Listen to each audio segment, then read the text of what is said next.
Pour cette première vidéo de l'année et la fin des vacances avant la reprise, j'aimerais reparler de la fin d'Alice in Borderland, pas pour l'expliquer puisque j'ai déjà fait une vidéo d'explication, plutôt en réaction à des commentaires que je vois souvent qui trouvent la fin un petit peu décevante, qui serait une fin de facilité, de dire bah, finalement tout était une illusion.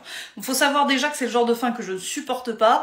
Les auteurs, les livres, les films qui se terminent sur ah bah en fait c'était un rêve, ah bah en fait c'est une réalité virtuelle, en fait c'est un complot, ou pire du pire que j'ai vu dans ma vie, ah bah en fait tout ça c'était un écrivain qui a commencé son livre, il l'a pas fini. Je trouve vraiment aussi que c'est une solution de facilité, mais j'ai pas ce sentiment sur la fin d'Alice in Borderland pour 3 raisons que je vais exposer ici.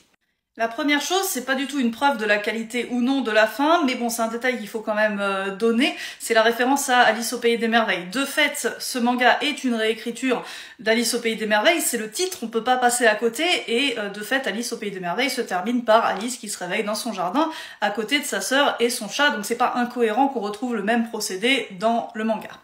Deuxième raison, c'est un procédé qu'a utilisé l'auteur et que je trouve personnellement très astucieux.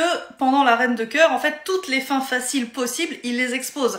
La Reine de Cœur fait croire à Alice d'abord qu'ils sont dans une réalité virtuelle, puis en fait qu'ils sont des robots doués de conscience, puis qu'en fait que finalement il est fou.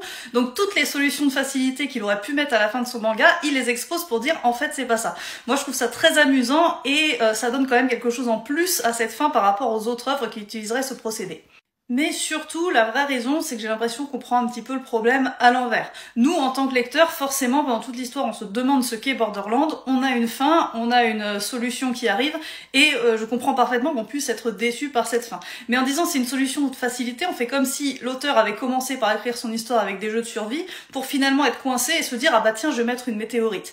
Mais il faut peut-être voir les choses dans l'autre sens. Ce que l'auteur a voulu imaginer, c'est plutôt qu'est-ce qui se passe d'un point de vue strictement subjectif dans la tête de quelqu'un qui vit une expérience de mort imminente. Puisque quand on s'intéresse aux témoignages sur le sujet, on retrouve 2 éléments qui reviennent souvent. Les personnes ont eu l'impression de quitter leur corps pour partir vers ce qui serait un autre monde avant de finalement revenir, et elles peuvent avoir l'impression que leur vie a été bouleversée, qu'elles n'ont plus le même rapport à l'existence. Donc ce que je trouve assez fascinant avec ce concept du Borderland qui a été créé, c'est que l'auteur a presque créé une mythologie autour de ce phénomène actuellement inexpliqué par la science, qui est l'expérience de mort imminente.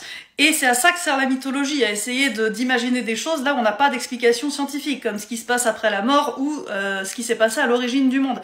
Et ça aurait pas marché avec une autre fin possible. Si à la fin finalement il était fou, vous pourriez pas vous dire ensuite à chaque fois que vous voyez quelqu'un de fou, ah il est peut-être à Borderland. Alors que moi, personnellement, maintenant quand j'entends parler de quelqu'un qui a été réanimé et son cœur s'est arrêté 10 secondes, bah je calcule dans ma tête, ah il est resté tant de temps à Borderland, il a survécu tout ça, et je trouve ça vraiment génial.